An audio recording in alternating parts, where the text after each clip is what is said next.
El Padre Nuestro no fue creado para ser repetido, y millones de creyentes lo han estado usando mal durante siglos. Esa afirmación parece escandalosa, pero es exactamente lo que se esconde detrás de las palabras de Jesús. Porque cuando enseñó esa oración, no estaba entregando un rezo mecánico, estaba revelando un mapa espiritual, un camino que debía recorrerse con el alma encendida y no con los labios distraídos. Imagina a los discípulos acercándose a él después de verlo orar. Lo habían observado en silencio, quizá escondidos entre los árboles, viendo cómo su maestro se apartaba de la multitud.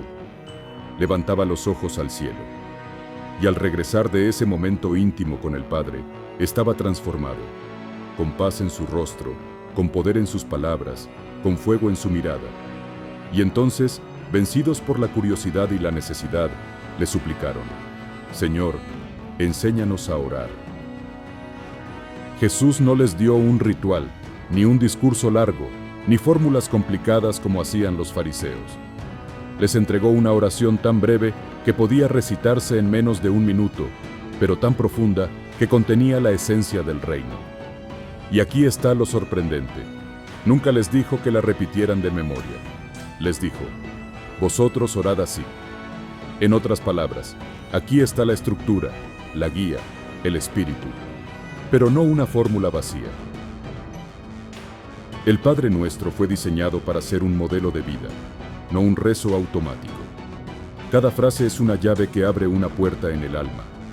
Cada palabra es un recordatorio de cómo debe latir nuestro corazón delante de Dios. No es un conjuro, es un mapa. No es rutina, es revolución. Sin embargo, la religión lo convirtió en lo contrario, en la oración más repetida mecánicamente en la historia. Millones lo dicen cada día, pero pocos se detienen a escuchar lo que en realidad significa. Esa es la gran traición. Se perdió la esencia y se conservó la forma. Y aquí surge la pregunta inevitable. Si el Padre Nuestro no era un rezo, ¿qué era entonces? ¿Qué quiso enseñar Jesús en cada palabra de esta oración? La respuesta no solo nos sorprenderá, sino que puede cambiar nuestra manera de hablar con Dios para siempre. El contexto oculto. Los discípulos piden aprender a orar.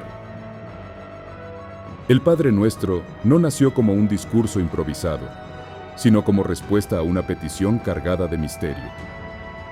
Los discípulos habían visto a Jesús sanar enfermos, expulsar demonios, multiplicar panes, caminar sobre las aguas, pero nunca le pidieron que les enseñara a hacer milagros. Lo único que le rogaron fue: Señor, enséñanos a orar. ¿Por qué? Porque entendieron que la fuente de todo lo que hacía estaba allí. Lo veían retirarse al amanecer, a la soledad de los montes o al silencio de la noche, y volver distinto. Había una conexión invisible que lo sostenía, un poder que brotaba de la intimidad con el Padre. Lo que los discípulos deseaban no era una fórmula, sino descubrir ese secreto. En el judaísmo del siglo I, orar estaba ligado a rituales complejos, a horarios fijos y repeticiones aprendidas de memoria. Los fariseos oraban en público para ser vistos. Los saduceos recitaban plegarias como quien cumple una norma. La oración estaba atada al templo, al sacrificio, al rito. Y de pronto, ellos veían a Jesús hablar con Dios como un hijo habla con su padre, con una libertad y una cercanía que desarmaba toda tradición. Ese contraste los sacudió. Lo que buscaban no era un rezo más que sumar a la lista, sino la llave que abría esa comunión tan profunda. Por eso su súplica fue sincera y desesperada. Y Jesús, en lugar de entregarles largas oraciones litúrgicas, les mostró un camino breve, simple y cargado de fuego. Vosotros pues, orad así: Padre nuestro que estás en los cielos. Ese contexto cambia todo. El Padre Nuestro no fue pensado como una oración más entre tantas, sino como la respuesta de Jesús a la necesidad más humana: aprender a hablar con Dios de verdad. Cada frase responde a un vacío, a un anhelo, a una herida del corazón humano. No es un recitado, es una guía para entrar en la presencia del Padre. Y aquí viene lo más revolucionario. La primera palabra de esa oración ya era en sí misma un terremoto espiritual, una llave que derribaba siglos de distancia entre Dios y los hombres. Padre Nuestro, la revolución de esa palabra. La primera palabra del Padre Nuestro es suficiente para estremecer los cimientos de toda religión. Padre. Para los judíos del tiempo de Jesús, llamar a Dios de esa manera resultaba impensable. Yahvé era el Altísimo, el Innombrable, el Eterno. Se lo reverenciaba con títulos llenos de distancia y solemnidad, pero nunca con la intimidad de un hijo que habla con su padre. Jesús rompió esa barrera en un instante. No enseñó a decir, «Oh Señor Todopoderoso», ni «Eterno Juez de los cielos», sino «Padre». Y no cualquier Padre, sino Padre Nuestro. Aquí está la revolución. No dijo «mi Padre», guardando para sí un privilegio exclusivo, sino «nuestro», compartiendo con todos lo que parecía imposible. La filiación divina. Imagina el impacto de esas palabras en un pescador galileo o en una mujer marginada. De pronto, ya no estaban lejos de Dios. No necesitaban un sumo sacerdote para que los representara una vez al año en el templo. No dependían de sacrificios costosos. Tenían permiso para acercarse directamente, como hijos, con confianza. Esa fue la dinamita espiritual que encendió el mensaje de Jesús. Pero hay más. Al decir Padre Nuestro, Jesús también derribaba divisiones. No es Padre de los ricos, ni Padre de los puros, ni Padre de los sacerdotes. Es Padre de todos, incluso de los despreciados, los enfermos y los que la religión había expulsado. Esta palabra iguala a todos ante Dios y destruye jerarquías humanas. No podemos olvidar que en arameo, la lengua de Jesús, la palabra usada era Abba, una expresión aún más íntima, equivalente a decir papá o padre querido. Esa cercanía resultaba escandalosa para los líderes religiosos. ¿Cómo alguien podía atreverse a dirigirse al infinito con tanta confianza? Precisamente ahí estaba la enseñanza. El reino de Dios no se abre a través del miedo, sino del amor filial. Con esta sola palabra, Jesús ya estaba revelando que la oración no era para impresionar a Dios, sino para recordarnos quiénes somos, hijos amados. Y ese descubrimiento cambia la manera de orar para siempre. Y justo después de esa revelación inicial, Jesús añade una frase que guarda un misterio aún más profundo. Santificado sea tu nombre. Santificado sea tu nombre, el misterio del nombre divino. La segunda frase del Padre Nuestro parece sencilla, pero encierra un misterio que atraviesa toda la historia bíblica, el poder del nombre de Dios. En la tradición hebrea, el nombre divino no era un simple conjunto de letras, sino la manifestación de su ser. Por eso, cuando Moisés preguntó en la zarza ardiente, ¿quién eres?, recibió una respuesta enigmática: Yo soy el que soy. Desde entonces, el nombre de Dios se consideró tan sagrado que no podía ser pronunciado a la ligera. Jesús, al enseñar «santificado sea tu nombre», no estaba pidiendo que los hombres hagan santo algo que ya lo es por naturaleza. Estaba mostrando otra cosa, que en la oración debemos reconocer la santidad absoluta de Dios y colocar su nombre en lo más alto de nuestra vida. No se trata solo de pronunciarlo con respeto, sino de vivir de modo que su nombre no sea profanado por nuestras acciones. En los profetas, especialmente en Ezequiel, aparece esta misma idea. Dios santificará su nombre entre las naciones cuando transforme el corazón de su pueblo. Jesús retoma esa visión y la condensa en esta frase. Pedir que su nombre sea santificado es pedir que nuestra vida se convierta en testimonio de su gloria. Pero hay un detalle aún más profundo. En tiempos de Jesús, muchos utilizaban el nombre de Dios en fórmulas mágicas, en juramentos o en rituales vacíos. Era invocado, pero no honrado. Jesús rompe con esa práctica y enseña que el verdadero respeto al nombre no está en repetirlo muchas veces, sino en vivir de acuerdo a la santidad que representa. Y aquí está la revelación. Cuando pronunciamos «santificado sea tu nombre», estamos reconociendo que todo lo que somos, todo lo que hacemos, debe reflejar la luz del Padre. Es una confesión y un compromiso. Que nuestra vida no sea un obstáculo, sino un espejo de su gloria. Esta frase abre la puerta a la siguiente, que es aún más radical y peligrosa. Venga tu reino. Porque no basta con reconocer el nombre, hay que desear que su gobierno transforme la tierra. Venga tu reino, la oración como revolución espiritual. Aquí llegamos al corazón de todo el mensaje de Jesús. Si hubiera que resumir su predicación en una sola frase, sería esta: el reino de Dios está cerca. Por eso, cuando en el Padre Nuestro enseña a decir, venga tu reino, no está proponiendo una simple petición devocional, sino lanzando una proclamación que desafía al mundo entero.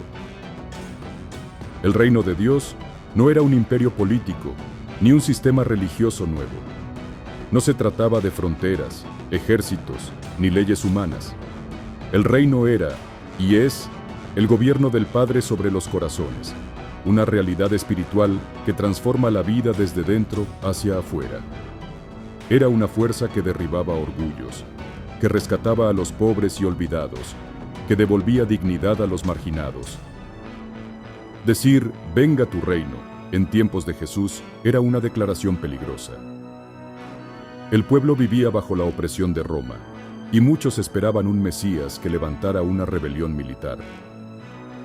Pero Jesús no hablaba de reemplazar a César por otro rey humano. Hablaba de instaurar un reino invisible, más poderoso que cualquier imperio, el reino de la justicia, la verdad y el amor. Por eso esta frase sigue siendo revolucionaria. Cuando la pronunciamos de verdad, estamos renunciando a los reinos de este mundo, a las ambiciones personales, a los sistemas corruptos, y estamos clamando porque sea Dios mismo quien reine en nuestra vida y en la historia. No es una súplica pasiva, es una proclamación de poder. Gobierna tú, Señor, aquí y ahora. El reino de Dios no llega con espectáculo ni con ruido. Jesús lo comparó con una semilla de mostaza, con un poco de levadura en la masa. Crece en silencio, pero lo transforma todo. Pedir, venga tu reino, es aceptar que ese proceso comience en nosotros, que su voluntad sustituya nuestro egoísmo y que su justicia invada nuestro mundo. Pero Jesús sabía que pedir el reino era solo el inicio, porque para que ese reino se establezca, hay que aprender a vivir sometidos a la voluntad del Padre. Por eso, inmediatamente después, añadió la frase que es la más difícil de todas: hágase tu voluntad. Hágase tu voluntad, el núcleo de la entrega. De todas las frases del Padre Nuestro, quizá esta sea la más difícil de pronunciar con sinceridad. Porque al decir, hágase tu voluntad, así en la tierra como en el cielo, estamos reconociendo que no somos nosotros los que llevamos las riendas, sino el Padre. Y esa rendición, que parece sencilla en palabras, es la batalla más dura del corazón humano. Jesús mismo nos dio el ejemplo en el momento más oscuro de su vida. En Getsemaní, sabiendo que la cruz estaba a las puertas, oró con lágrimas y sudor de sangre. Padre, si es posible, pase de mí esta copa, pero no se haga mi voluntad, sino la tuya. Esa oración no fue resignación débil, fue un acto de valentía suprema. Jesús mostró que la verdadera fuerza espiritual no consiste en imponer nuestros planes, sino en abrazar los de Dios, aunque duela. Decir hágase tu voluntad es reconocer que nuestros deseos, incluso los más nobles, pueden ser cortos, miopes y limitados. Es aceptar que el Padre ve lo que nosotros no vemos y que su plan, aunque incomprensible a veces, es perfecto. Orar así es confiar en medio de la tormenta, soltar el control y abrir el alma para que el cielo se refleje en la tierra. Pero esta frase también encierra un misterio. Jesús no dijo que yo haga tu voluntad, sino hágase tu voluntad. Es más que obediencia personal, es una invocación cósmica. Es pedir que toda la creación se alinee con el plan divino, que el reino avance, que la justicia y la misericordia se impongan sobre la maldad. Es, en definitiva, un clamor para que la historia misma sea transformada. Y aquí está lo que muchos olvidan. Pronunciar esta frase no es pasividad. No significa quedarnos de brazos cruzados esperando lo que pase. Significa convertirnos en instrumentos de esa voluntad, vivir de manera que lo que ocurre en el cielo comience a reflejarse en la tierra a través de nuestras acciones. Jesús enseñó que orar de verdad implica entrega. Y en esa entrega encontramos libertad. Porque cuando ya no dependemos de imponer lo nuestro, descubrimos la paz de confiar en lo eterno. Tras este punto de rendición total, Jesús nos lleva a lo más básico de la existencia. La súplica del pan de cada día, que no es solo alimento para el cuerpo, sino también pan para el alma. Danos hoy el pan de cada día, el pan visible e invisible. Con esta frase, Jesús toca la necesidad más básica y a la vez la más profunda del ser humano. Danos hoy el pan de cada día no es solo una petición por alimento físico, sino una súplica por todo aquello que sostiene nuestra vida, cuerpo y espíritu. En primer lugar, está el pan material. Jesús enseñaba a confiar en la providencia diaria del Padre, no en la acumulación ansiosa de riquezas. No os preocupéis por el día de mañana, decía. Bástele a cada día su propio afán. Pedir el pan cotidiano es reconocer nuestra dependencia de Dios en lo más simple: el alimento, la salud, el trabajo. Es aceptar que cada día es un regalo y que la vida no se construye sobre la abundancia de bienes, sino sobre la confianza en el Padre. Pero este pan tiene un sentido aún más profundo. En los Evangelios, Jesús se presentó como el pan de vida. Cuando multiplicó los panes en el desierto, no estaba solo calmando el hambre de la multitud, sino revelando un misterio. El verdadero pan no es el que sacia el cuerpo, sino el que alimenta el alma. El que viene a mí nunca tendrá hambre, dijo, refiriéndose a sí mismo. En la tradición cristiana, esta frase del Padre Nuestro fue entendida como un eco de la Eucaristía. No se trata únicamente de pedir alimento material, sino de recibir a Cristo mismo como pan vivo bajado del cielo. Así, el pan de cada día es también la gracia que nos sostiene, la palabra que ilumina, la presencia de Dios que nos nutre en lo secreto. Y hay un detalle que no podemos ignorar. Jesús nos enseñó a pedir nuestro pan, no mi pan. Esta palabra, igual que al inicio con Padre Nuestro, rompe el egoísmo. La oración nos invita a compartir, a pensar en la comunidad, a reconocer que nadie puede sentarse a la mesa del reino mientras otros permanecen hambrientos. Este pan es, por tanto, físico y espiritual, individual y comunitario. Es la provisión diaria y el alimento eterno. Y justo después de este pedido vital, Jesús nos conduce a otra necesidad aún más profunda: el perdón, sin el cual no hay vida ni reino posible. Perdona nuestras deudas, el perdón como clave del reino. En esta frase, Jesús toca la herida más profunda del ser humano: la culpa. Perdona nuestras deudas. No es una metáfora ligera, es un reconocimiento de que todos estamos en falta, de que ninguno puede presentarse ante Dios como justo por méritos propios. En la tradición judía, el pecado era visto como una deuda contraída con el Creador, una carga imposible de saldar por completo. Jesús, al incluir esta petición en la oración, nos enseña a reconocer nuestra fragilidad y a depender de la misericordia divina cada día. Pero lo sorprendente es que no se queda ahí. Jesús añade un espejo incómodo. Así como nosotros perdonamos a nuestros deudores. Aquí está la revolución. El perdón que recibimos del Padre está ligado al perdón que damos a los demás. No se trata solo de pedir gracia, sino de extenderla. En este punto, la oración se convierte en examen del corazón. Porque es fácil pedir perdón, pero mucho más difícil darlo. Y sin embargo, Jesús coloca esta condición como piedra angular del reino. No se puede vivir bajo el amor del Padre y al mismo tiempo guardar rencor contra el hermano. El perdón no es una opción, es la esencia de la vida nueva. El Maestro lo demostró en la cruz, cuando sus labios pronunciaron: Padre, perdónalos, porque no saben lo que hacen. Esa frase resume el espíritu del reino. Perdonar incluso a quienes te hieren de la manera más cruel. El perdón, en este sentido, es más que un gesto moral.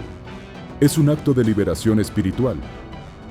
Guardar odio o rencor es permanecer encadenado. Perdonar es romper las cadenas.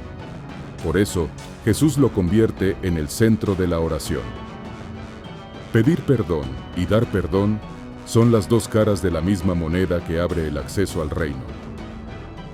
Este misterio revela que la oración no es solo comunicación con Dios, sino también transformación de nuestras relaciones humanas.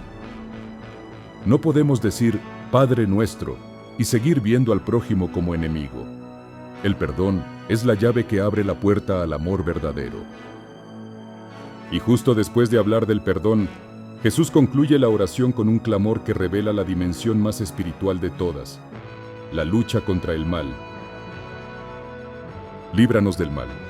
La oración como protección en la batalla. La última petición del Padre Nuestro es un grito de guerra espiritual. Líbranos del mal. En el original griego, la expresión puede traducirse también como líbranos del maligno. Jesús no está hablando solo de infortunios o problemas cotidianos, sino de una fuerza oscura, real y activa, que busca apartar al ser humano del reino de Dios. Con estas palabras, nos recuerda que la vida no es neutral. No caminamos en un terreno vacío, sino en medio de una batalla invisible donde se enfrentan la luz y las tinieblas. Y la oración es el arma que protege al alma. No se trata de miedo supersticioso, sino de conciencia espiritual. Hay un enemigo que tienta, confunde, divide y esclaviza, pero el Padre es más fuerte, y en su nombre hay victoria. Jesús mismo enfrentó esa lucha. En el desierto fue tentado directamente por Satanás y respondió con la palabra. En Getsemaní pidió fortaleza para no caer bajo el peso de la oscuridad. En la cruz venció al mal con la entrega de su vida. Por eso enseña a sus discípulos a pedir lo mismo: protección, discernimiento, fuerza para resistir. Esta frase también nos revela que no podemos vencer solos. El mal, en todas sus formas, odio, injusticia, violencia, tentación, supera nuestras fuerzas humanas. Solo la intervención del Padre puede librarnos. Reconocerlo es humildad, pero también confianza. El que nos sostiene no nos abandona. Y hay un detalle clave. Jesús no dijo líbrame, sino líbranos. La oración vuelve a ser comunitaria. No pedimos salvación individual, pedimos que toda la comunidad, toda la familia humana sea liberada. Es un clamor que nos une como hermanos frente al mismo enemigo. Aquí, en esta frase final, el Padre Nuestro se cierra con la misma intensidad con la que comenzó, reconociendo que dependemos totalmente del Padre. Desde Padre Nuestro hasta líbranos del mal, la oración nos lleva de la filiación a la protección, del amor a la batalla, de la confianza a la victoria. Y al terminar, comprendemos que no era un rezo más, sino un mapa perfecto para entrar en comunión con Dios. Conclusión: el Padre Nuestro como mapa al cielo. Después de recorrer cada palabra, queda claro que el Padre Nuestro no fue creado para ser un rezo repetido sin pensar. Fue un modelo de vida, una guía espiritual, un mapa que conduce desde la tierra hasta el cielo. En él, Jesús condensó todo su mensaje: el amor del Padre, la santidad de su nombre, el deseo de que el reino se manifieste, la entrega a la voluntad divina, la confianza en la providencia, la necesidad del perdón y la victoria sobre el mal. Cada frase es como una llave que abre una puerta distinta en el alma. Al decir Padre Nuestro, recordamos quiénes somos, hijos amados. Al pedir venga tu reino, proclamamos que el mundo no está gobernado por el odio ni la injusticia, sino por la luz de Dios. Al declarar hágase tu voluntad, rendimos nuestro orgullo para abrazar un plan eterno. Con el pan de cada día, aprendemos a confiar y compartir. Con el perdón, somos liberados y liberamos a otros. Y con líbranos del mal, reconocemos la batalla invisible, pero también la victoria segura en el poder del Padre. El Padre Nuestro es en realidad un compendio del reino. No es un rezo que se agota en los labios, es una enseñanza que debe encarnarse en la vida. Es una oración que se convierte en acción, una palabra que se hace carne, un recordatorio de que Dios no está lejos, sino cerca, en lo secreto del corazón. Y aquí está el desafío. ¿Seguirás repitiéndolo como rutina o empezarás a vivirlo como revelación? Jesús nos dio este tesoro no para que lo convirtamos en fórmula, sino para que lo usemos como llave que abre el cielo cada día. Si esta revelación ha encendido algo en tu espíritu, no lo dejes apagarse. Suscríbete a este canal y sigue con nosotros este camino de descubrimiento. Pulsa donde dice suscribirse y activa la campanita. Aquí vamos a seguir revelando verdades que la religión prefirió callar, pero que pueden transformar tu manera de orar, tu fe y tu vida entera.